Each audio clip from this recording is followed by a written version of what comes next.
G'day legends, I hope that you are having a fantastic day and so far you are also having a fantastic weekend. Now legends, of course as always we have a lot to go over. Of course we have to look at the maps, we have to see where things are moving, and I'll also be bringing you a number of geolocations to show and prove movements on the front line also. Of course, we have to look at the US minerals deal. Of course, the original minerals deal that fell apart in the Oval Office. Now I want to look at what is being proposed again.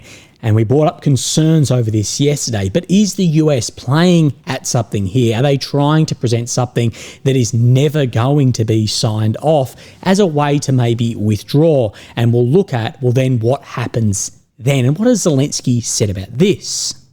We need to talk about what Putin has said in regards to the war and further movements and hinting towards that there will be more collapses soon. We need to look over that and look at how the US is assessing Russia as well and their power. We need to look over some hits as well and what that tells us. And I want to look at FABs and the increase we have seen in those glide bombs very recently.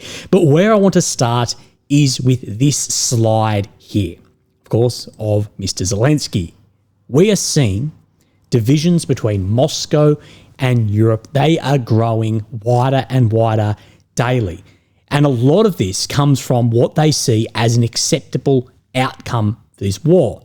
And these are at very, very different sides of the table right now. Washington, they want peace to come to the cost, and of course that cost will be that there will be some sanctions lifted against Russia. Russia won't be able to take everything they want, but Europe will have to make, Ukraine will have to make some concessions, where of course Europe is sitting that no concessions should be made. Not only should none be made, that Putin will then, he will be arrested, they will have to pay back, and a full withdrawal. And what we're saying is very opposite sides of the aisle here, and Ukraine in the middle, they may have to pick a side. Now, there are two major decisions that will soon confirm where Zelensky has chosen. And one of these has to be made. So if Ukraine chooses Europe, what we will see is Zelensky will have to change the laws around mobilization age.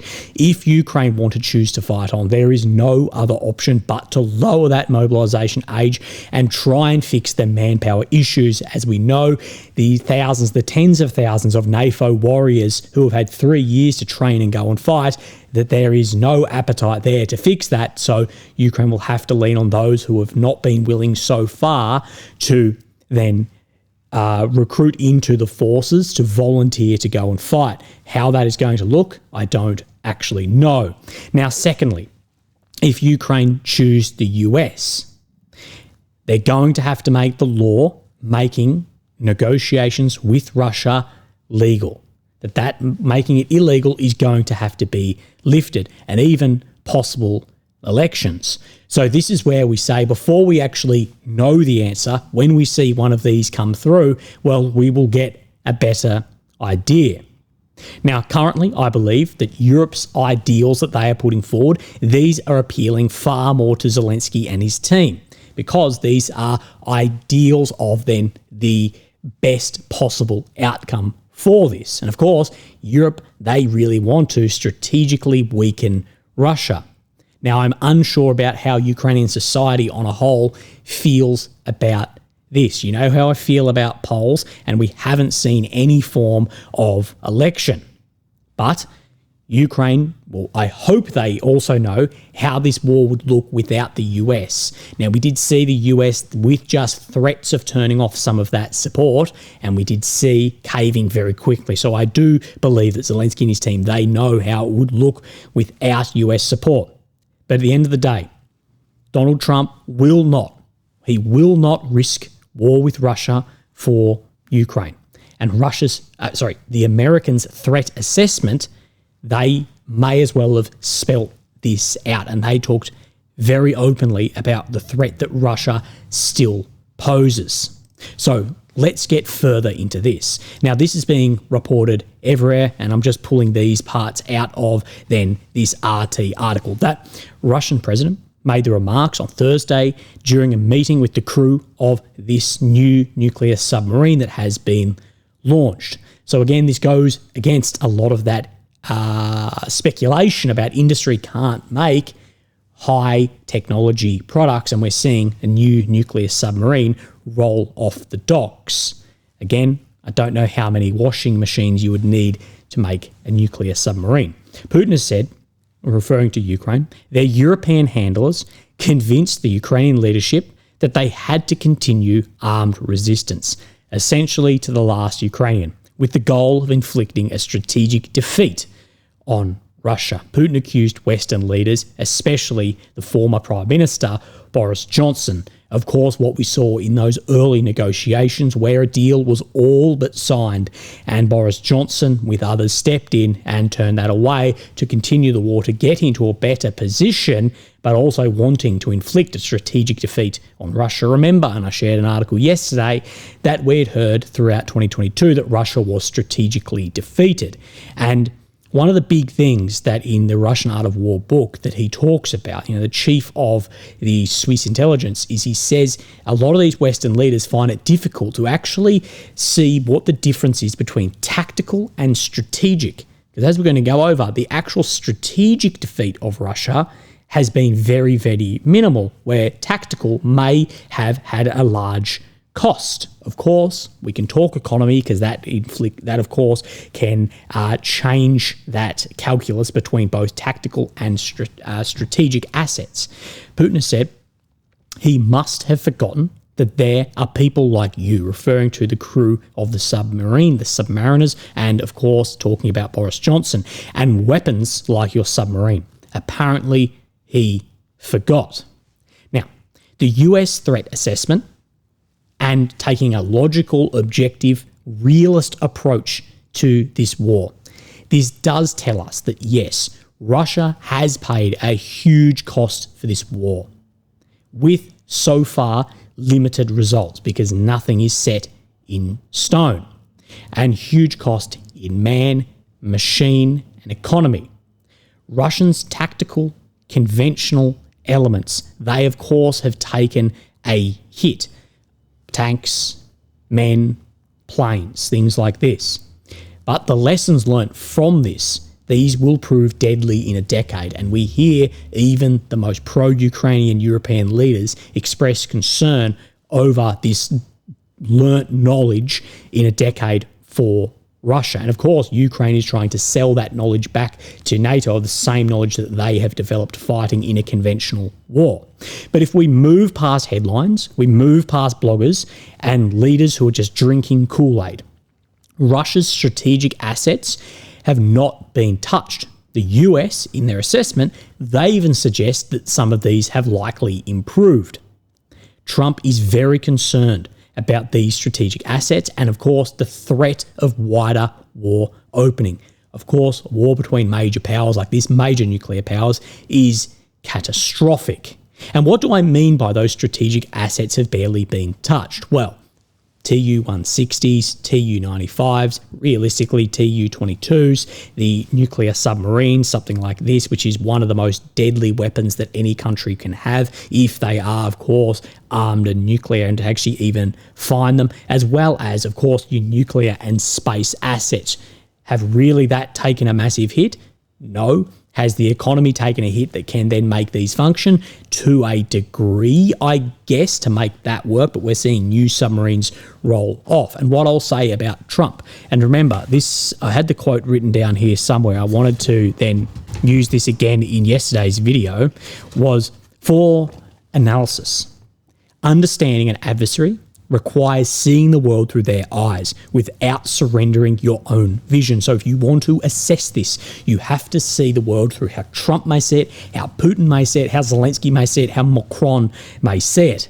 And what I'll say about Trump is Putin's rhetoric, his threats, his saber rattling around this will work far more on a leader like Trump.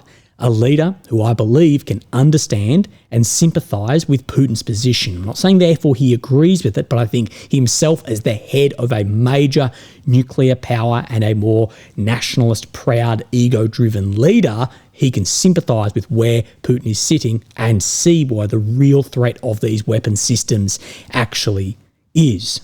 The Russian president said conflict is reaching a turning point and expressed confidence in the outcome, saying that across the entire line of combat engagement, our troops hold the strategic initiative. I would also say they also hold the tactical initiative at this point as well. Not long ago, I said we'll squeeze them. Now there's reason to believe we'll finish them off. Then I think a moment of realisation must come to the Ukrainian people themselves. They're saying we'll squeeze them and finish that off due to how protracted attritional warfare then works and a collapse. That's what Putin is talking about. Now remember, in a protracted attritional war, the goal is to, quote, stretch depleted enemy reserves until the front collapses. Only then should the offensive extend towards objectives deeper in the enemy rear. It is inevitable that one side has to collapse unless diplomacy takes over. If the war continues, eventually we will see a collapse. And like I talk about with my theory of going bankrupt, being like attritional war, is it's bit by bit and then all at once. And the race at the moment is between Russia's economic collapse, some said was inevitable now for 3 years, and Ukraine's manpower collapse, front lines, and society's willingness and appetite to continue the war as well. Now, it is no lie which one of these two do I believe is closer, the Ukrainian lines collapsing, not being able to reinforce that just with the available men, or Russia's economy.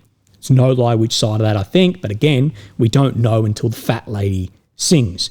Despite his hardline tone, Putin reiterated that Russia remains open to peace negotiations. Of course, they are open to this negotiation, but from their position. Just as Ukraine is open up to peace negotiations from their position. Now, Putin has said we are in favour of resolving these issues by peaceful means, but the root causes must be eliminated. We must ensure Russia's security for a long historical perspective. And of course, the root cause that he will talk about in this is NATO's movement further east and Ukraine in NATO. And of course, what we see is Mr. Trump, whether you disagree or not, he believes in that same idea of that NATO moving was the reason for this. And it'd be interesting because leaders like Trump, like Putin, like very few others around the world who have a major nuclear arsenal and are operating on a bit of a different wavelength due to that too, Trump may have a very unique perspective. Now, why does Biden not have that perspective? Well, I think Biden, as far as we can see, was not all, I guess, there, and had lent into the more European way of thinking and globalization of that too. It's not that one is right or wrong, but I think that's the reason why Trump maybe sees more eye to eye with Putin than the European leaders. But let's expand on this a little bit more. Mr. Rob Lee has shared then a TASS article of basically the same thing, saying Russia hasn't achieved its objectives in this war, including capturing all Donetsk and Luhansk oblasts. As long as Russian forces are advancing, even slowly, the war will likely continue. Any prospects for durable ceasefire or peace deal will depend on preventing further Russian advances and convincing Russia's leadership that Ukraine can sustain its defence. So as long as they are advancing, the war will continue, and it hasn't reached its objectives. But what I say is the war is now not over. We do not know until the fat lady sings what is actually going to become of this war. And as well, there's a lot of other factors playing into this too, from demographics down the line through to then NATO friction. There's a lot in this. Now, what I'll say is you need to convince Russia's leadership that Ukraine can sustain its defence. You also have to convince the US administration that Ukraine can sustain its defence. But we also need to look at this realistically and not just look at it in a position of convincing the leadership. We have to look at it and go, can they sustain this? Is it possible to put Ukraine in a position that it will actually be able to then have that convincing of those two leaders, from Moscow to Washington? The US, they do not believe so. Remember, in their assessment, they have said the steady erosion of Kyiv's position on the battlefield, regardless of any US or allied attempts. So, again, we will see what occurs in the future. Will Ukraine side on the side of Europe? continue the war, or on Washington, America, and sign deals and a peace that may not be absolutely in the best interest. But of course, that can have a lot of friction with Europe.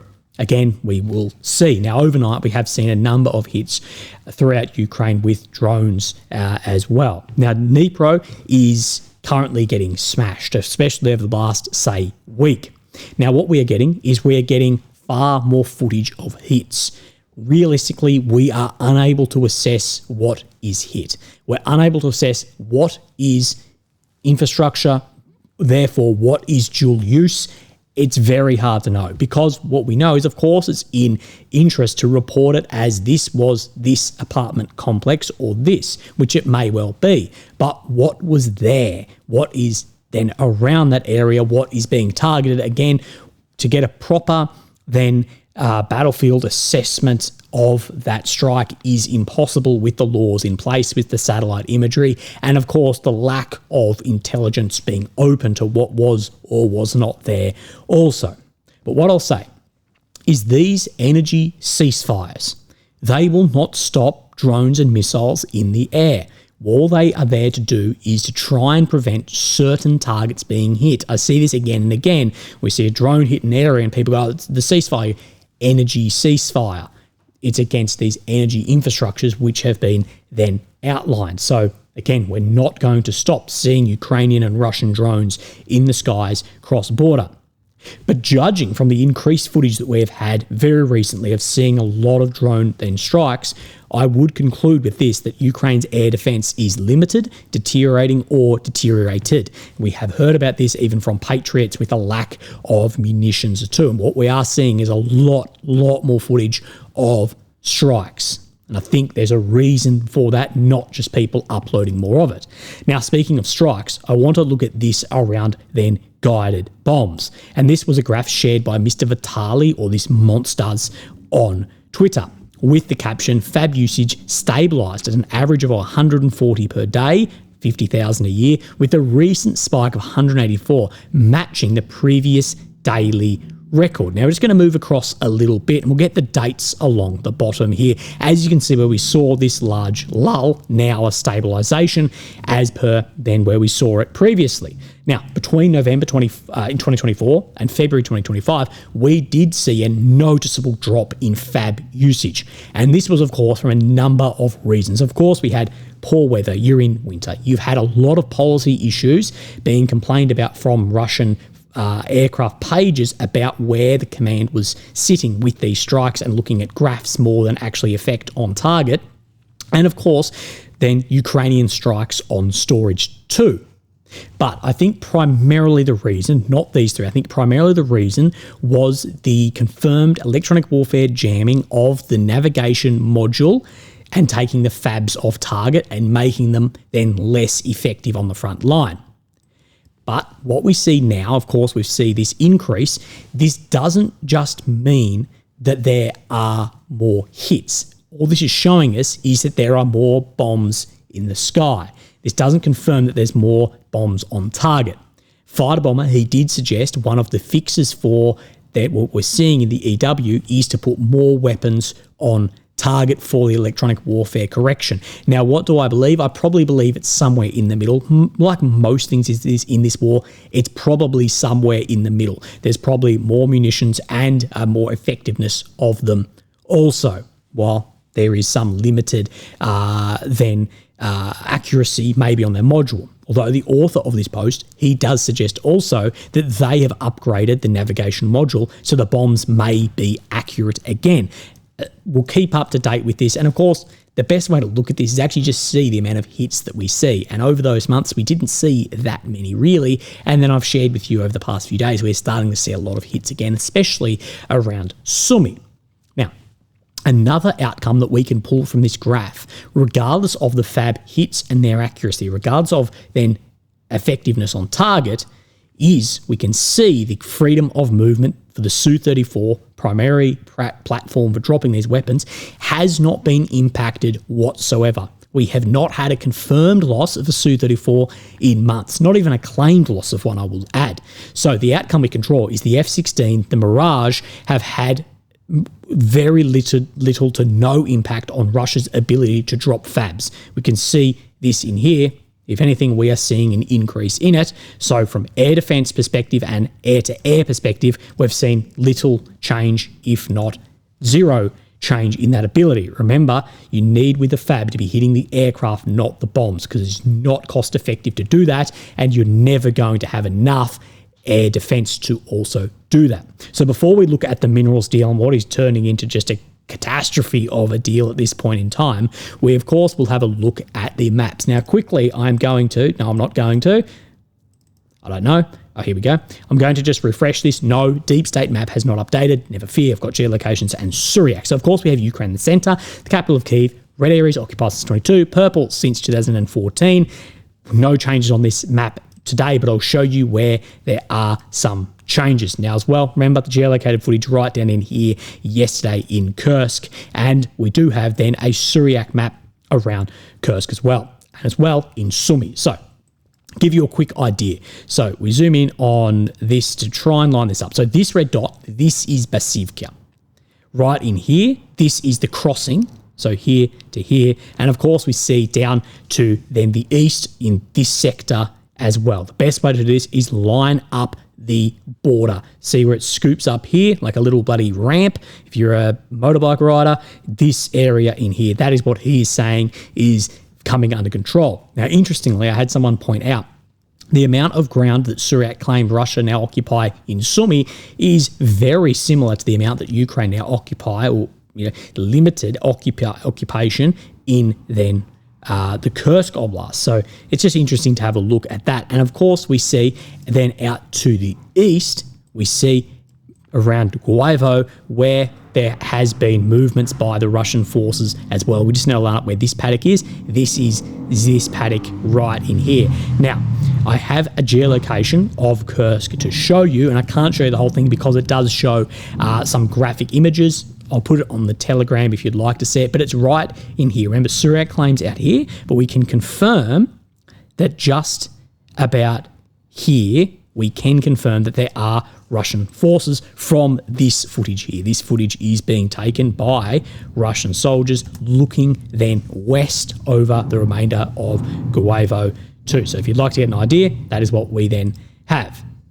Okay, I can't delete that for some reason. Now we need to just come east of here, and of course we'll look at where Ukraine has then crossed into the Belgorod Oblast towards Demidovka then originally, but we also have geolocation showing of them in Popovka as well. So this is Demidovka, this is Popovka right in this direction. And the reason we know this is we have this footage here. Now this footage is from then a Russian drone watching these Ukrainian forces here. They then move into a building and then are targeted by drones. So I can't show you that either.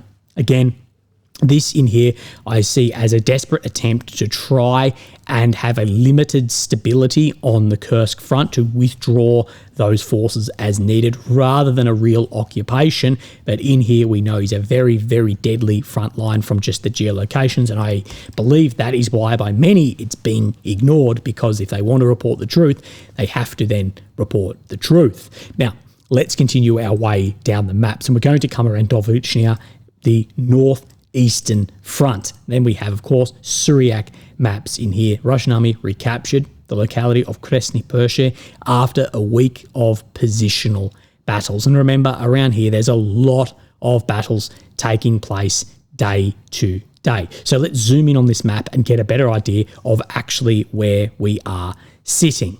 So what we are looking for is then these tree lines that are sitting in here. So we come up, this is Petrivka, Krasny Pershe, and of course we're looking just in this sector in here. That is what he is saying has come back under control right in here. Again, keep an eye on this northeastern front. I think it's going to be very important in the future. So we'll move our way down the map, of course, to then the Pokrovsk front. We see, of course, Pokrovsk, Lysivkia, and you'll also need to know Yasnove area before we bring up then the Syriac maps. Of course, let's zoom in on this right here. Of course, this we have then Lysivkia. So we zoom in on here, movement just up in here. This is what Syriac is claiming. And then we we look around Yasnove, Boronivkia, we'll move our way down, we'll look for Yasnove, and we can see by this map in here, we can see where these then 4 towns are in a row, that there's been movement to the west in this direction, as well as we just come down this road,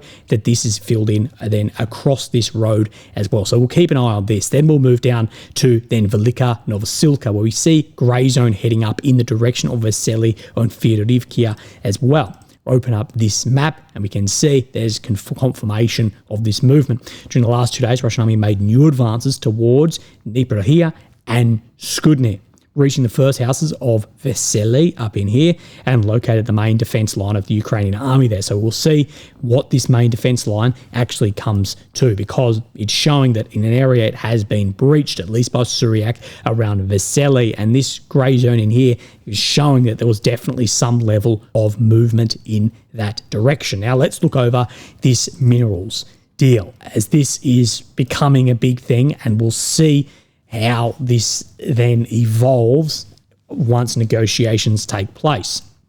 The Ukrainian government has received the text of the agreement on minerals from the United States. They're working on it and will try and reach a consensus with American partners, from the Deputy Prime Minister. Now, this member of parliament here has said this is a working version, which in essence reflects the position of American legal advisors. We're forming our position, and now the process is also formalised. This gentleman here has said, when necessary, we will of course withdraw from the consultation of the Verkhovna Rada, the government, any parliament. The public discussions currently regarding the text of this agreement only harm the negotiations and prevent us from conducting a constructive discussion with our American partners. So they're saying we're not releasing it until a consensus is reached, and then they'll definitely come out with a public position to the deputies of the parliament, the Verkhovna Rada. So until that time, it's being kept close to the chest. And remember, we shared it yesterday, but this is basically what America want: access to everything, all over the territory, oil, gas, old and new, mining rights everywhere. The money will be converted into USDs, and of course, the Americans will get their money back, plus a royalty of 4%, and this goes on indefinitely as well. So there's a hell of a lot in this, and Americans have all the rights over it with veto power, with no security guarantees. That is at least what is claimed. Again, we're not seeing it yet.